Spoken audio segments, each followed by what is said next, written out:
The world changes before anyone in the house is fully awake. A faint tremor in the silence, a vibration on a nightstand, a stutter in the power that makes the bedroom lamp blink once, then settle. Jacob hears it before he opens his eyes, the hushed, wrong stillness that signals something has shifted. He sits up slowly, listening to the odd quiet of their suburban street, a neighborhood that usually hums with early risers and garage doors. This morning, not even the distant highway murmurs. It feels as if the entire world is holding its breath. Lena stirs beside him, brushing hair from her face as she turns toward the window. "Did the power flicker?" she asks, her voice still soft with sleep. But she sounds unsettled, as if part of her already knows the answer. Jacob nods once, forcing calm. He has always been the steady one, the voice of reason when storms roll through or when their kids panic over thunder or news alerts. Today, he feels the steadiness slipping a little, like a hand losing its grip on something important.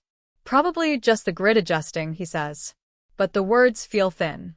He reaches for his phone. No service. Not even a single bar. The screen seems heavier than usual in his hand, a dark piece of glass reflecting his own unease. Beside him, Lena checks hers, frowning when she sees the same blank message, no signal.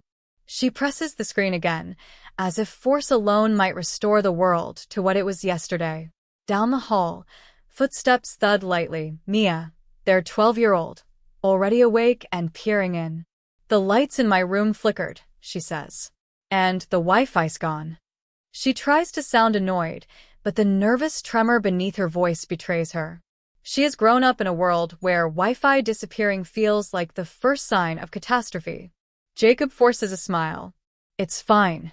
We'll check the breakers." But the moment he stands and steps into the hallway, he hears the deeper silence outside. No dogs barking. No morning routine sounds from neighbors.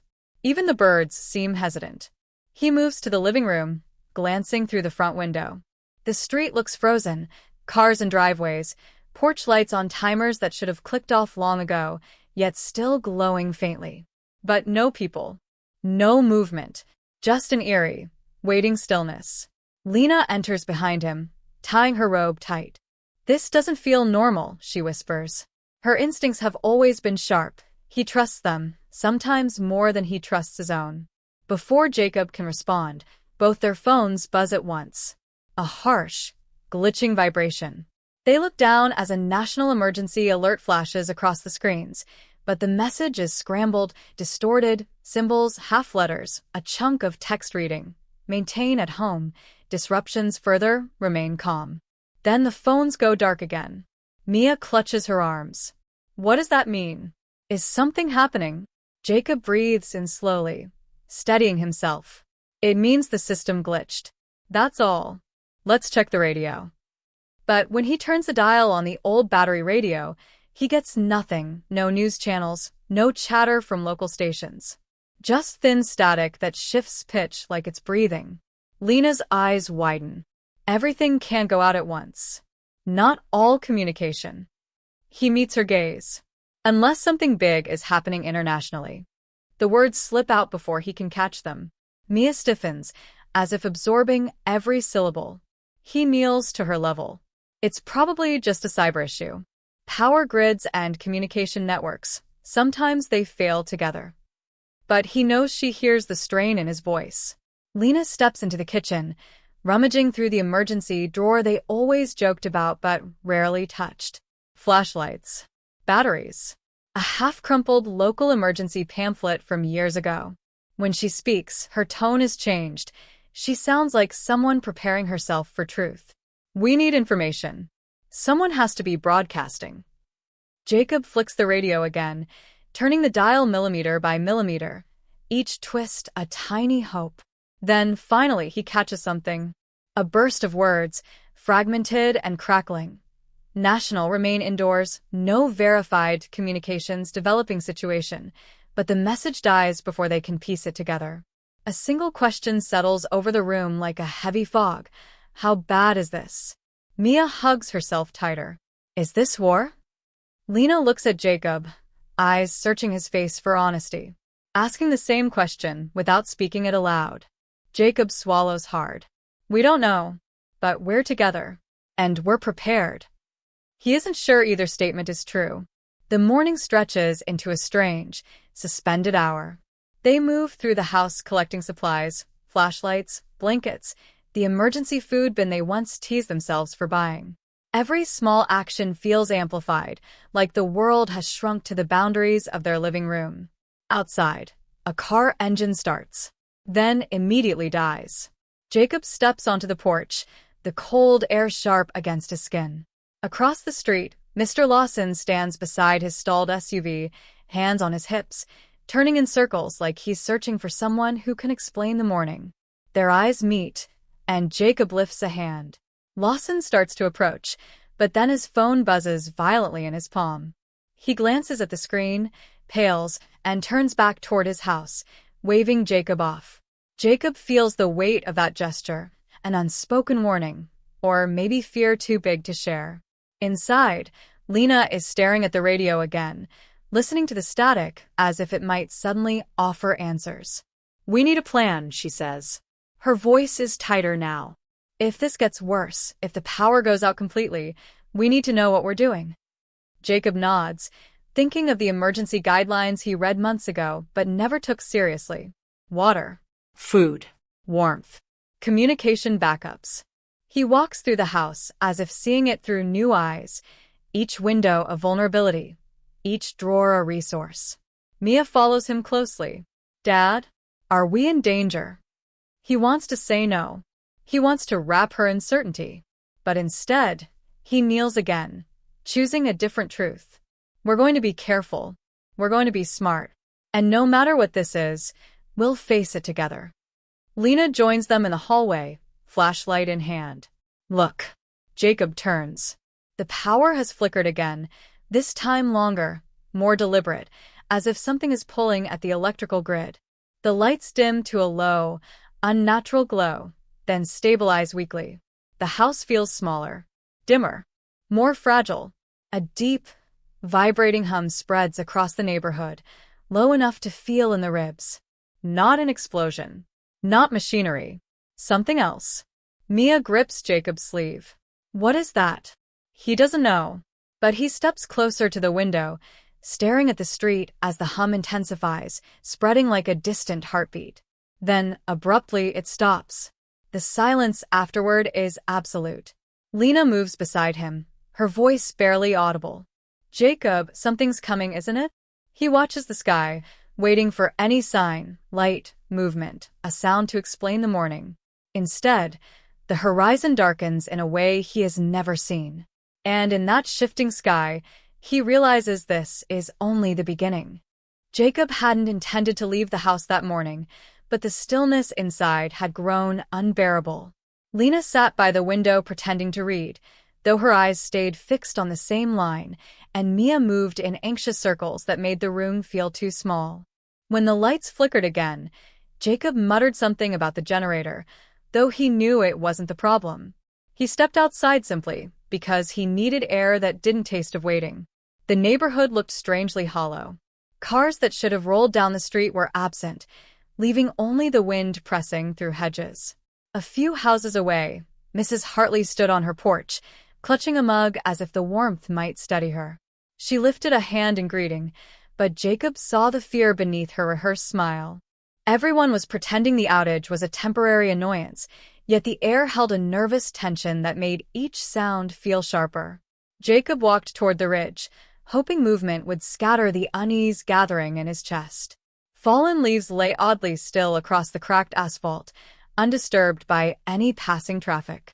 From the hilltop, he could usually spot the faint shimmer of cars along the distant highway, but now the horizon stretched empty.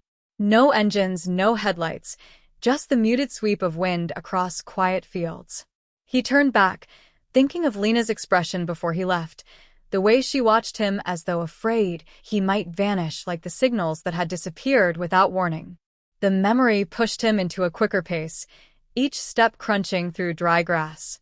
When he opened the door, raised voices met him. Mia stood flushed and trembling, clutching her dead phone, while Lena hovered near her with helpless worry. Both fell silent when Jacob entered, but the tension in the room held its breath. "What's going on?" he asked gently. Mia swallowed hard. "I need to check on Logan. He hasn't answered anything since yesterday." "Nobody has. He lives 5 minutes away. I can't just sit here." Lena stepped forward. "The streets aren't safe. We don't know what people will do when everything stops working." "I'm not people," Mia snapped. "I just want to make sure he's okay." Jacob lifted his hands in a slow, calming gesture. "Let's think before we act. We don't know what's happening out there. We stay together until we have more information." Mia paced toward the hallway and back again. "How long are we supposed to wait? What if something happened to him?" Jacob felt the truth pressing behind her words. The silence of the past day had become its own kind of threat. He wished he could give her certainty, but he had none. Lena touched Mia's arm gently. "Running out there alone won't help anyone." "Then come with me," Mia pleaded. "All of us." "I'm not asking to go by myself." Jacob exchanged a weighted look with Lena. Part of him agreed with Mia. Waiting had begun to feel like surrender, but stepping blindly into uncertainty felt reckless. Before he could speak, a deep thud rolled through the floorboards. All three froze. The sound came again, low and heavy, like something massive shifting in the distance. Jacob moved to the window, his pulse quickening. The sky remained calm, but the noise didn't belong to anything familiar. "What was that?" Lena whispered. "I don't know," Jacob said, though dread tightened his voice. Mia stood utterly still. "It came from Logan's direction." Jacob opened his mouth to deny it but couldn't. The sound had drifted from the northwest, the small cluster of homes where Logan lived. His heart stumbled in his chest. "We can't ignore it," Mia insisted. "What if he's hurt?" Lena's voice wavered. "Or what if something dangerous happened there and going will only put us closer to it?" Jacob felt pulled in both directions. Staying felt safer but wrong. Leaving felt dangerous but necessary. Another faint echo swept through the air, soft but unmistakable. Jacob exhaled slowly. "If we go together. No splitting up. We move quickly and stay alert." Mia's relief flooded her face, but Lena's fear deepened, though she didn't argue. Something unspoken passed between them, an understanding that their quiet, suspended world was shifting into something harder. Jacob grabbed his coat, listening to their hurried footsteps behind him. As he reached for the door, a sudden siren wailed in the distance. It started thin, strained, almost broken, then cut off abruptly, leaving a hollow silence in its wake. The three of them froze again, staring at one another as if the sound had torn open the air between them. Jacob felt the moment tilt, the fragile sense of control they'd clung to collapsing. Whatever waited beyond their street no longer felt like a simple outage or a temporary crisis. It felt larger, darker, as though the world outside their door had already changed, and they were only now catching up. Mia moved first, stepping toward the open air with her jaw set. Jacob followed, heart pounding, Lena close behind. The house that had sheltered them felt suddenly distant, as if stepping away from it meant crossing into a different version of their lives. Jacob swallowed hard, sensing the shift, the gravity of choosing movement over fear. As they reached the porch, the wind carried a faint, unfamiliar smell, burned, metallic, unsettling. Jacob paused, instinct tightening inside him. He glanced at Mia, whose eyes were fixed on the road ahead, and at Lena, whose hand shook as she adjusted her coat. For a moment, Jacob almost suggested turning back. But then another distant sound drifted toward them, not a siren, not an echo. Something sharper, something human. A single scream, and then nothing. It sliced through the stillness with a raw, unmistakable terror that rooted them to the spot, as if the world itself had inhaled sharply and refused to breathe again. Jacob felt the air tighten, a silent warning settling over them. Whatever waited beyond the bend was no longer unknown. It was coming toward them. Jacob woke before the others, stirring beneath a dim haze that felt heavier than morning should. The house was too still, the rooms too cold, and he lay motionless for a moment, listening for the heater's familiar hum that never came. The silence pressed against him like a verdict. He moved into the hallway, careful not to wake Lena or Mia, though he suspected they were already half awake, each pretending the world hadn't changed overnight. When he reached the window, the neighborhood sat frozen. Dead cars, dark houses, people stepping outside only to hesitate at the edge of their porches. Lena appeared behind him, pulling her sweater tight, her face pale from restless sleep. She didn't speak at first. She simply looked at him, searching for reassurance he could no longer promise. Eventually, she asked whether the power might return soon, her voice soft as though hoping gentleness might coax the lights back. He wished he could tell her yes. Instead, he said they needed water from the store before the shelves emptied. The disappointment in her eyes wasn't blame, only fear learning to take shape. When Mia wandered downstairs, rubbing her eyes, both parents were already gathering bags. She watched nervously, sensing urgency, but not danger. She asked if school was canceled, and Lena managed a fragile smile, telling her they'd figure it out later. Jacob knelt to tie Mia's shoelaces, even though she no longer needed help. His hands, steady though unease, tightened his chest. He wanted her to feel protected, not alarmed. Outside, the air carried a cold metallic edge. The three of them walked toward town, joining other families exchanging short, uncertain conversations. No one said the word disaster, yet the silence between sentences hinted at it. As they reached the main road, the crowd thickened, drawn toward the grocery store with a heavy, anticipatory hush. The parking lot overflowed. People moved with restrained panic, clutching whatever supplies they found. The powerless automatic doors hung open, and inside the store, order had dissolved into a restless murmur. Shelves were half empty, carts abandoned, tensions sharp enough to taste. Jacob kept one hand on Mia's shoulder, guiding her while Lena scanned for bottled water and canned goods. Lena found a few cases tucked behind cereal boxes, and Jacob grabbed one as a man argued fiercely with a clerk nearby. The clerk tried to explain that without registers, they could only allow limited items per family. Voices sharpened, but Jacob moved his family away before anger erupted. Mia asked why everyone seemed upset, and Lena said people were scared, though fear didn't have to make them cruel. At checkout, workers scribbled prices onto scraps of paper, relying on a fragile trust. Jacob paid with the cash he had, hoping it would remain useful. As they stepped outside, a woman stood near the entrance, speaking loudly. Middle-aged, composed, she claimed the outage was national, not local, saying contacts in emergency management had confirmed the grid might remain down for weeks. A ripple of dread passed through the crowd. Jacob wanted to dismiss her as misinformed, yet something in her steady tone unsettled him. She spoke like someone who had already accepted a truth others were resisting. When her gaze lingered on him, he pulled Mia close and walked away, but the weight of her warning followed him through the quieter streets. The walk home felt different than the walk there. Shadows stretched long across familiar corners, turning them strange. Mia talked about wanting hot chocolate, and Lena stroked her hair, promising they'd make some once the power returned. Jacob almost said they needed to conserve everything but stopped himself. Mia's hope mattered. When they neared their house, Jacob noticed their neighbor Halloran's front door slightly open. The elderly widower was usually on his porch at this hour, waving to passers-by. Now there was only stillness. Jacob hesitated before crossing the street. Lena called after him, worry in her voice, but he assured her he'd just check. Inside, the air felt heavy. Jacob moved through shadowed rooms, calling Halloran's name. He found him sitting at the kitchen table, hands clasped, eyes distant. The old man turned slowly, his expression resigned.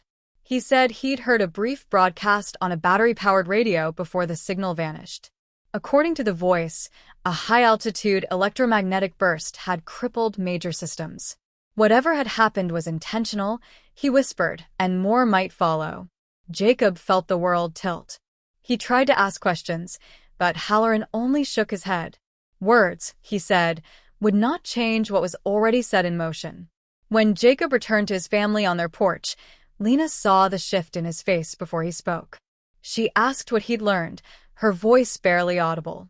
Jacob opened his mouth, searching for something gentle enough to shield them, yet honest enough to prepare them. The sound made Jacob freeze, but it wasn't the only thing that caught him. As he stood there, a sharp flash lit the far edge of the sky, brief yet unmistakable, like distant lightning without a storm. Mia instinctively grabbed his leg, burying her face against him, while Lena stared upward, her breath trembling. For a heartbeat, the world seemed to hold itself still, waiting to see whether that light had meaning or menace. Jacob felt an unfamiliar weight settle in his chest, a mix of dread and clarity, because deep down he knew the flash was no simple atmospheric glitch. It carried intent, the kind that didn't leave room for denial. He reached for Lena's hand, feeling her fingers cold and rigid, and for a fleeting moment the three of them stood locked together, as though bracing for an unseen tide. Jacob opened his mouth again, determined to speak the truth he had been avoiding, but the sky answered first with a low, tremoring growl.